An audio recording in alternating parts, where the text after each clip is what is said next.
This channel does not promote any violent, harmful, or illegal activities. All content provided by this channel is meant for an educational purpose only. Top quality और consistent performance के लिए सिर्फ silver pump नाम याद रखना।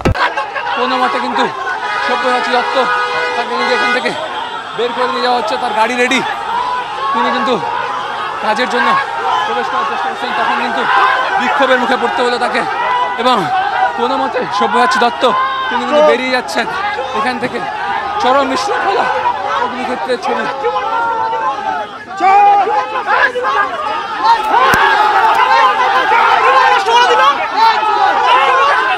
কোনো মতে কিন্তু সব্যসাচী দত্ত তাকে কিন্তু বের করে নিয়ে যাওয়া হচ্ছে এই মুহূর্তে।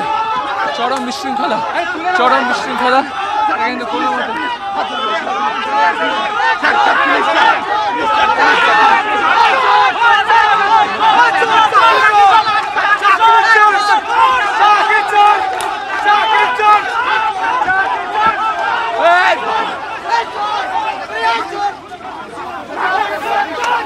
গাড়ির সামনে শুয়ে পড়ে বিক্ষোভ, একেবারে গাড়ির সামনে শুয়ে পড়ে বিক্ষোভ, তাদেরকে কিন্তু কোনো মতে সরিয়ে ফেলা হচ্ছে এবং চরম বিশৃঙ্খলা এই মুহূর্তে গাড়ির সামনে বসে পড়েছেন গাড়ির সামনে এবং পুলিশ কোনো মতে পরিস্থিতি সামাল দিতে গিয়ে কিন্তু কোনো মতে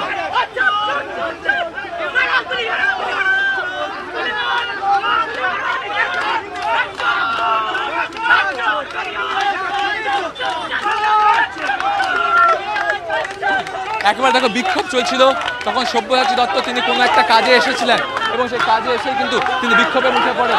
এটা আপনি তো কাজে এসেছিলেন, কারণ সব্যসাচী দত্ত বসে আছেন এবং বসে কিন্তু তিনি কথা বলছেন ফোনে। অন্যদিকে তার গাড়ির সামনেই কিন্তু শুয়ে রয়েছেন যোগ্য চাকরিহারা শিক্ষক শিক্ষিকারা এবং এই মুহূর্তে চারদিকে বিক্ষোভ হচ্ছে। ভাই আমি কি করব, আমার তো হাতে নয়, এটা কোর্ট দেখছে। আমি আমার নিজের কাজে এসেছিলাম বাবা, আমি জানি না কিছু।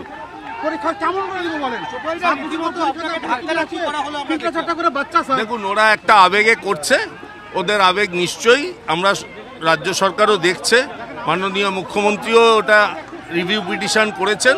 আমি আশা করব ওদের আবেগকে আমরা যথাযথ সম্মান দিয়ে এটাকে করতে, কিন্তু কোর্টের ঊর্ধ্বে আমরা কেউ নই। মহামান্য আদালত যেটা বলেছে আমরা সেটাই করছি।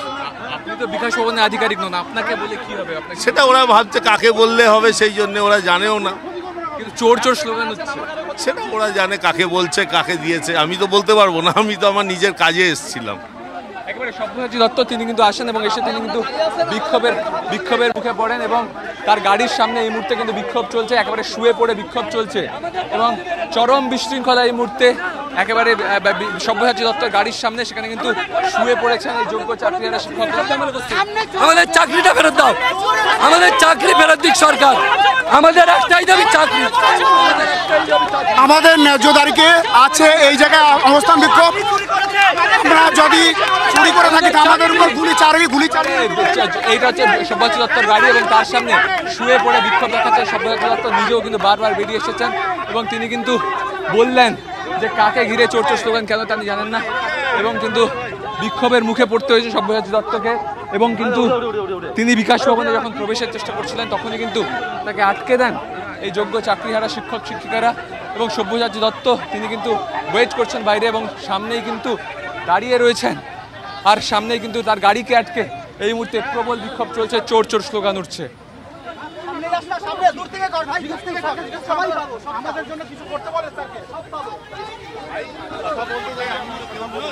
কোর্টে আমি গিয়ে কি করবো?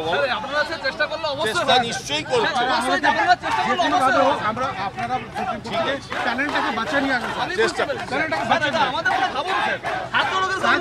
আমরা জলে স্যার বুঝতে পারছেন, ফ্যামিলি নিয়ে জলে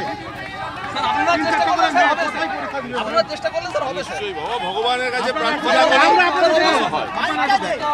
কাছে প্রার্থনা করি যেন হয়।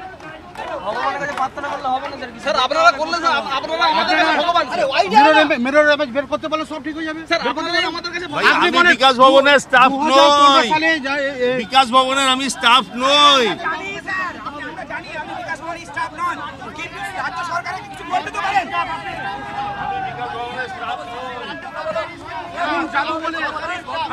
আমি সরকারি স্টাফ, কোন কোন কোন দপ্তরে চাকরি করি আমি? ঠিক আছে, আর কিচ্ছু না স্যার। আপনারা সুপার নিউজের পোস্ট তৈরি করেন, সুপার নিউজের পোস্ট তৈরি করে আপনি নিয়োগ দেন। আপনারা বিক্ষোভের মুখে পড়তে হয়েছে সব্যসাচী দত্তকে, এবং যখন বিক্ষোভ চলছে তখন কিন্তু তিনি বাইরে বেরিয়ে এসে কথা বলে পরিস্থিতি সামাল দেওয়ার চেষ্টা করছেন। তবে এই মুহূর্তে যে ছবি, তার গাড়ি আটকে বিক্ষোভ চলছে, তার গাড়ি কিন্তু এগোতে পারছে না। বিকাশ ভবনের 2 নম্বর গেটের সামনে যে অবস্থান বিক্ষোভ চলছিল, যেভাবে তারা গেট ভেঙে ভেতরে প্রবেশ করার চেষ্টা করছিলেন, সেই অবস্থায় সব্যসাচী দত্ত আসছেন এবং তিনি আসার পরে কিন্তু বিক্ষোভের মুখে পড়েন। তারপর বেরিয়ে যাওয়ার সময় চোর স্লোগান হয়। এখনও কিন্তু বিক্ষোভ চলছে। সব্যসাচী দত্তর গাড়ি এবং সব্যসাচী দত্ত ঠাঁয়ে বাইরে দাঁড়িয়ে, তারা কিন্তু ভেতরে প্রবেশ করতে পারছেন না, কোথাও বেরোতেও পারছেন না। এটা আমার ওয়ার্ড, আর একটি ছেলের মার্কশিটের কিছু গন্ডগোল হয়েছে, সেই ব্যাপারে কথা বলতে যাচ্ছিলাম। তারপরে দেখলাম এখানে বিক্ষোভ হচ্ছে, সেই বিক্ষোভের জন্য পুলিশ বলল আপনারা দয়া করে ঢুকবেন না, ঢুকিনি। এই যে আন্দোলন হচ্ছে যেটা দেখছেন, সেই আন্দোলনটা নিয়ে কি বলবেন? দেখুন, এটা কোর্টে বিচারাধীন, কোর্টের ওপরে আমরা কেউ নই। রাজ্য সরকার মাননীয় মুখ্যমন্ত্রী কোর্টের কাছে রিভিউ পিটিশনও করেছেন। আশা করি নিশ্চয়ই ওনার মানবিকতার সঙ্গে ব্যাপারটা দেখবেন। বিকাশ ভবন ঘেরা হচ্ছিল, কিন্তু কার্যত আপনিও ঘেরাওয়েরই মুখে আপনার বাড়ির সামনে। দেখুন, সে যদি ওরা ভাবে কাউকে বললে হবে, বলুক, কিচ্ছু নয়। ওদের সমবেদনা জানাই, ওরাও আমার বাড়ির ভাই, নিশ্চয়ই ওদের সমবেদনা জানায়।